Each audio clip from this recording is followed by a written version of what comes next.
Hello दोस्तों, मैं प्रशांत शर्मा आप सभी का स्वागत करता हूं आपके YouTube channel PK math academy पर। कैसे हैं आप सभी लोग? उम्मीद करता हूं सब अच्छे होंगे, स्वस्थ होंगे, लाजवाब होंगे।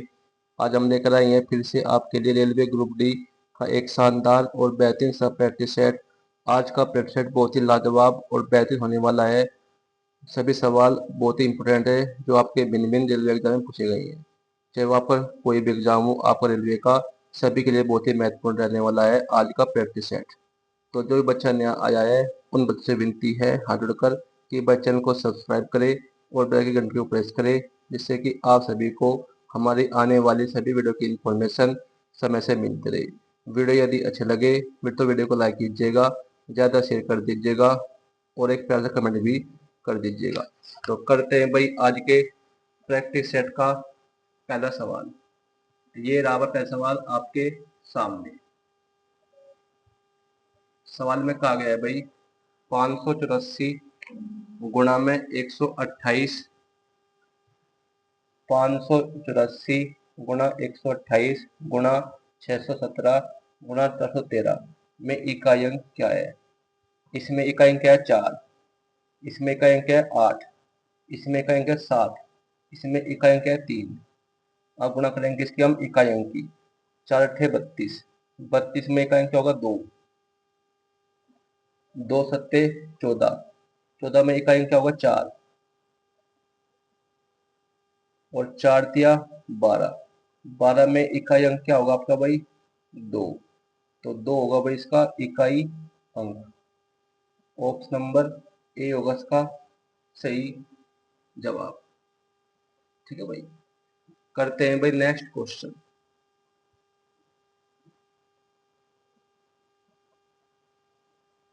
सवाल में कहा गया है भाई 27 की पावर 42 गुणा 26 की पावर 97 गुणा 25 की पावर 17 में इकाई अंक क्या होगा?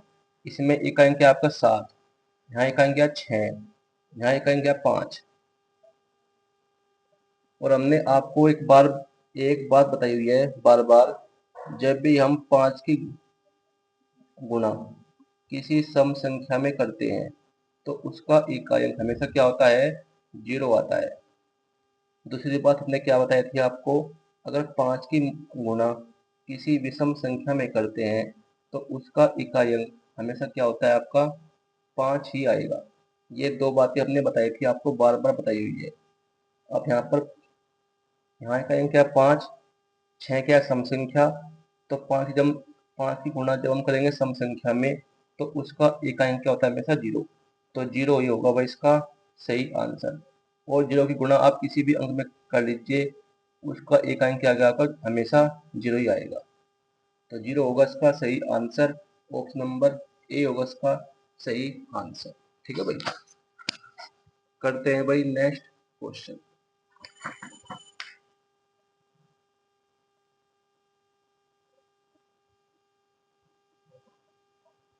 सवाल में कहा गया है भाई प्रथम 10 पूर्ण संख्याओं का अंकगणितीय माध्य या औसत। अंकगणितीय माध्य और औसत बात एक ही है। हमें ज्ञात करना क्या है? प्रथम 10 पूर्ण संख्याओं का औसत। तो प्रथम n प्रथम n प्रथम n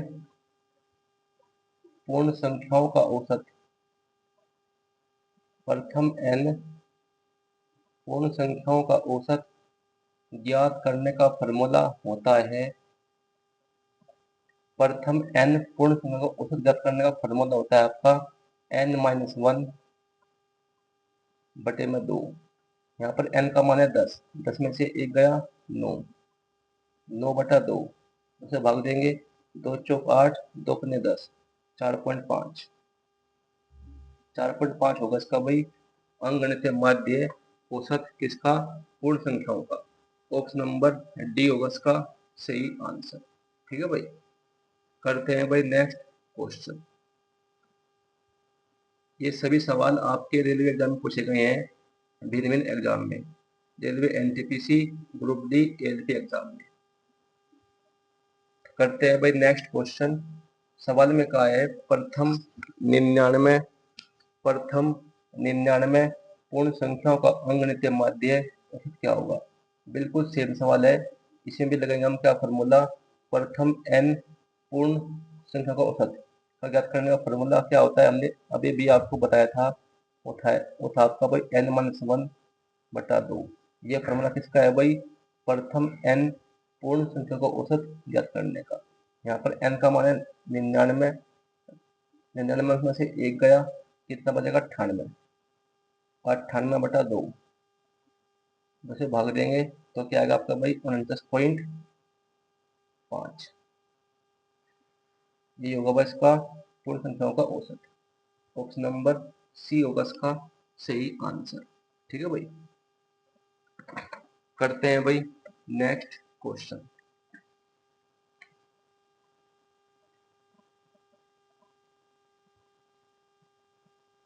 सवाल में कहा गया है भाई, किसी संख्या n को 4 से भाग देने पर शेषफल 3 प्राप्त होता है। यदि संख्या 2n को 4 से भाग दिया जाए तो शेषफल क्या बचेगा। बहुत ही बड़ा सवाल है भाई, मोस्ट इम्पोर्टेंट। किस संख्या को, हमने कोई संख्या मान ली, यहाँ पर संख्या तो आपको n दी है भाई, किस संख्या n को, इस संख्या आपको सवाल में दी है n, इस संख्या n को 4 से भाग देने पर शेषफल क्या बचता है आपका 3। अगर शेषफल इस संख्या से क्या हो छोटा, तो जो शेषफल बचता है वही क्या होता है आपकी संख्या। तो 3 4 से क्या है छोटा, तो जो शेषफल है वही क्या हो गया आपकी संख्या। तो यहाँ पे n का मान क्या आ गया आपका 3। जब n का मान 3 आ गया तो आपसे क्या कहा है सवाल में, यदि संख्या 2n, n का मान क्या है 3, 3 दूनी 6, 6 को 4 से भाग दिया जाए तो शेषफल क्या बचेगा। 6 को 4 से भाग दिया जाए तो शेषफल क्या बचेगा। जब 6 को 4 से भाग देंगे तो क्या बचेगा भाई आपका शेषफल, 6 में 4 कर देंगे माइनस, तो क्या बचेगा 2, 2 बचेगा आपका भाई शेषफल। और यही होगा भाई इस सवाल का सही आंसर।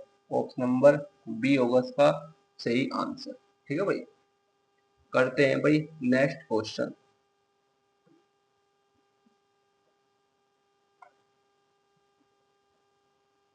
सवाल में कहा गया भाई, दो संख्याओं को 17 से भाग देने पर, अब की बार क्या दिया हमें, दो संख्याओं को 17 से भाग देने पर शेषफल क्रम से 13 तथा 11 प्राप्त होता है।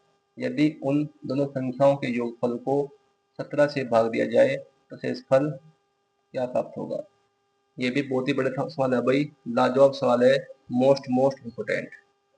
दो संख्याओं को, हमने कोई संख्या मान ली n है भाई, कोई संख्या क्या है भाई n, n संख्या को 17 से भाग देने पर शेषफल क्या बचता है 13। एक बार फिर दिया हमने संख्या को 17 से भाग, तो शेषफल क्या बचता है आपका 11। और हमने आपको बताया था पहले वाले सवाल में, अगर शेषफल इससे क्या हो छोटा, अगर शेषफल इससे क्या हो छोटा तो शेषफल होता है वो क्या होता है आपकी संख्या। तो यहाँ पे n का मान क्या गया आपका 13, यहाँ पर n का मान आ गया आपका 11, यहाँ संख्या क्या गया कि 13, यहाँ संख्या क्या गया कि 11। अब सवाल में कहा है कि यदि उन दोनों संख्याओं के योगफल को, यानी कि 13 और 11 के योगफल को, 13 और 11 कितने होंगे 24, 24 का क्या बचता योगफल, उन दोनों संख्याओं के योगफल को, यानी कि 13 11 के योगफल क्या होगा 24, 24 को 17 से भाग दिया जाए, 17 से भाग दिया जाए तो शेषफल क्या बचेगा। जब आप 17 से भाग देंगे तो 17 एकम 17, 24 में से 17 गए, कितना बचेगा 7, तो 7 होगा इसका भाई शेष फल। यही होगा भाई इस सवाल का सही आंसर। ऑप्शन नंबर सी होगा इसका सही आंसर। ठीक है भाई, करते हैं भाई नेक्स्ट क्वेश्चन। और जो भाई के जो पार्ट है, आप हमारे चैनल को विजिट कीजिएगा PKMS घड़ी पर, वहाँ पर जाकर आपको मिल जाएगी एक प्लेलिस्ट और रेलवे एग्जाम से, वहाँ पर आपको सभी पार्ट मिल जाएंगे रेलवे एग्जाम से संबंधित, जो आपके रेलवे NTPC और ग्रुप डी पूछे गए सवाल है। ये सवाल आप, ये सभी पार्ट आपके एग्जाम को क्रैक करने में आपकी बहुत हेल्प करेंगे। तो जाकर देख लीजिएगा बारी बारी से सभी पार्ट, क्योंकि सभी पार्ट आपके एग्जाम के लिए बहुत ही इंपॉर्टेंट है, सभी एग्जाम के लिए। चाहे आप किसी भी एग्जाम की तैयारी कर रहे हैं, चाहे रेलवे एनटीपीसी हो, ग्रुप डी हो, एलपी हो या आरपीएफ हो, कोई भी एग्जाम हो आपका रेलवे का, सभी के लिए बहुत ही इंपॉर्टेंट है। तो करते हैं भाई नेक्स्ट क्वेश्चन। सवाल में कहा गया भाई 1 का स्क्वायर, 2 का स्क्वायर, 3 का स्क्वायर, ये कहाँ तक जा रही है श्रेणी? 10 का स्क्वायर तक का औसत ज्ञात करें। हमें ज्ञात करना क्या है भाई? वर्गों का औसत ज्ञात। हमें ज्ञात करना क्या है? वर्गों का औसत। तो वर्गों का औसत ज्ञात करने का फॉर्मूला होता है आपका n+1 2n+1 बटे में 6। ये फार्मूला होता है आपका वर्गों का औसत ज्ञात करने का फार्मूला। अगर आपसे यहाँ पर क्या पूछता कि वर्गों का योगफल क्या होगा, अगर आपसे इस सवाल में क्या पूछता वर्गों का योगफल क्या होगा, तो क्या करते? यहाँ गुणा करते कि हम किसकी? हम n की केवल। अगर आपसे इसमें क्या पूछता योग, तो गुणा करते कहाँ? यहाँ पर किसकी? n की। अब यहाँ पर n का मान हमें क्या दिया है? 10। 10 और 1 11। n का मान 10 है, 10 और 1 11। n का मान 10, 10 दूनी 20, 20 और 1 21 और बटे में 6। अब दो भाग से 3 से, 3 दूनी 6, 3 सत्ते 21, 11 सत्ते 77, 77 बटा 2। अब देंगे से भाग भाई, जब इसे भाग देंगे तो क्या आएगा आपका भाई? 38.5 आएगा, 38.5। ये होगा भाई इस सवाल का सही आंसर। ऑप्शन नंबर डी होगा इसका सही आंसर। ठीक है भाई। करते हैं भाई नेक्स्ट क्वेश्चन। सभी सवाल आपके प्रीवियस क्वेश्चन है जो आपके रेलवे एग्जाम पूछे गए हैं, भिन्न भिन्न एग्जाम। करते हैं भाई नेक्स्ट क्वेश्चन। सवाल में कहा गया है 2640 सेंटीमीटर क्यूब, 2640 सेंटीमीटर क्यूब आयतन और 21 सेंटीमीटर ऊंचाई वाले एक बेलनाकार पात्र के आधार की त्रिज्या ज्ञात करें। हमें ज्ञात करने क्या है इसमें? त्रिज्या। हमें क्या दिया है सवाल में? बेलनाकार पात्र का आयतन। तो बेलन का आयतन क्या होता है भाई? बेलन का आयतन का फॉर्मूला होता है आपका pi r square h. Pi r square h, ये फार्मूला किसका होता है भाई? बेलन का आयतन का formula pi r square h. हमें क्या दिया आयतन सवाल में? 2640 सेंटीमीटर क्यूब। अब यहाँ पर पाई का मान रखो, क्या होगा? 22/7। त्रिज्या हमें ज्ञात करनी है आर स्क्वायर का मान। ऊंचाई हमें क्या दी है? 21 सेंटीमीटर बराबर 2640 सेंटीमीटर। काटो 7 7 21, काटो 3 से भाई, 3 अठे 24, कितना बचा? 2, 4 का 3 अठे 24, 0। अब कट्टो 22 से भाई, 22 चौका 88, 0। तो आर स्क्वायर क्या होगा? 40। लेकिन 40 का किसी का वर्गमूल नहीं होता, लेकिन आपको याद रखना है 40 किस वर्गमूल के पास में है भाई? 6 का स्क्वायर होता है आपका 36, 6 का स्क्वायर होता है आपका 36 और 7 का स्क्वायर होता है आपका क्या भाई? 49। अब ये किस स्क्वायर के पास में है ये बताओ आप? ये आपका भाई 6 के स्क्वायर के पास में। तो इसका आंसर क्या आएगा आपका भाई? 6 पॉइंट कुछ समथिंग आएगा। और ऑप्शन में क्या दिया आपको? बी ऑप्शन में दिया है 6.32। तो 6.32 सेंटीमीटर ये होगी भाई इसकी त्रिज्या। ऑप्शन नंबर बी होगा इसका सही आंसर। ठीक है भाई। बहुत ही बड़ा सवाल था भाई, मोस्ट इम्पोर्टेंट। करते हैं भाई अगला सवाल। भाई वीडियो को जितना भी हो सके आपसे इतना शेयर कर दीजिएगा अपने भाइयों मित्रों में, जो भी तैयारी कर रहा है रेलवे एग्जाम की या करना चाह रहा है, सभी को शेयर कर दीजिए। करते हैं भाई नेक्स्ट क्वेश्चन। आज के प्रैक्टिस सेट का सबसे बेहतरीन सवाल आने वाला है अब आपके सामने। सवाल में कहा गया है 2 पुरुष किसी कार्य को 18 दिनों में पूरा कर सकते हैं जबकि 4 महिलाएं इसे 6 दिनों में पूरा कर सकती है। 6 महिलाएं और 9 पुरुष इस कार्य को कितने दिनों में पूरा कर सकते हैं? बहुत ही बड़ा सवाल है भाई, मोस्ट इम्पोर्टेंट। तो कैसे करेंगे भाई? हमें सवाल में दिया है 2 पुरुष किसी कार्य करते 18 दिन में। इसे हम करेंगे किससे भाई? MDH फार्मूले से। MDH फार्मूले से। एम का मतलब व्यक्ति, डी का मतलब दिन, एच का मतलब घंटे। 2 पुरुष किसी काम करते 18 दिन में। 2 पुरुष करते हैं किसी काम को 18 दिन में, बराबर। जबकि 4 महिलाएं करते हैं इसे 6 दिन में। 4 महिलाएं करती है 6 दिन में।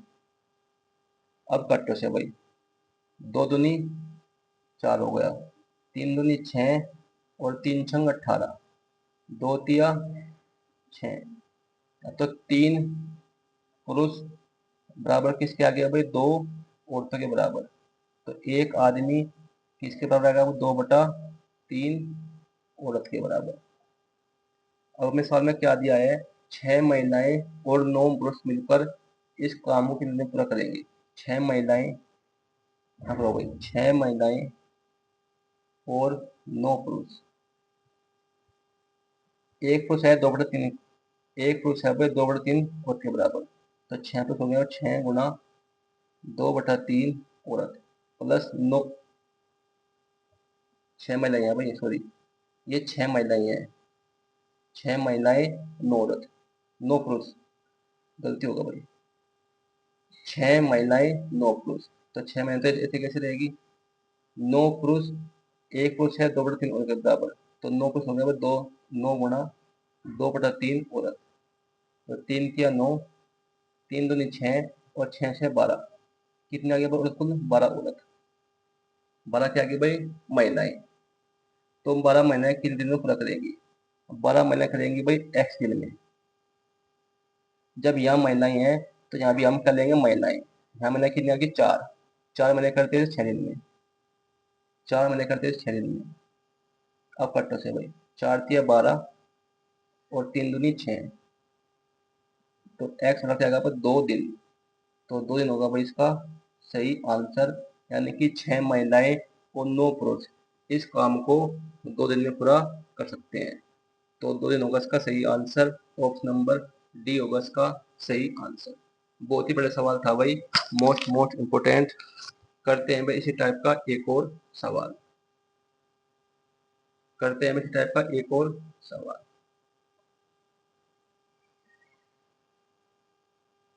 सवाल में कहा गया है भाई,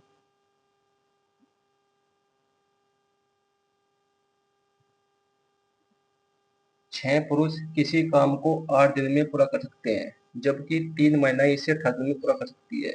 9 महिलाएं और 8 पुरुष इस काम को कितने दिनों में पूरा कर सकते हैं? बिल्कुल सेम सवाल है, इसे भी इसे करेंगे MDH फार्मूले से। 6 पुरुष किसी काम करते हैं 8 दिन में। 6 पुरुष करते हैं किसी काम को 8 दिन में, जबकि 3 महिलाएं वुमन करते हैं 18 दिन में। अब कट्टो से वही, 6 पुरुष करते हैं 8 दिन में, जबकि 3 महिलाएं करते हैं 18 दिन में। कट्टो 3 से भाई, 3 दूनी 6, 2 नम 18। तो 8 पुरुष बराबर किसके? 9 औरत की। तो यहाँ से एक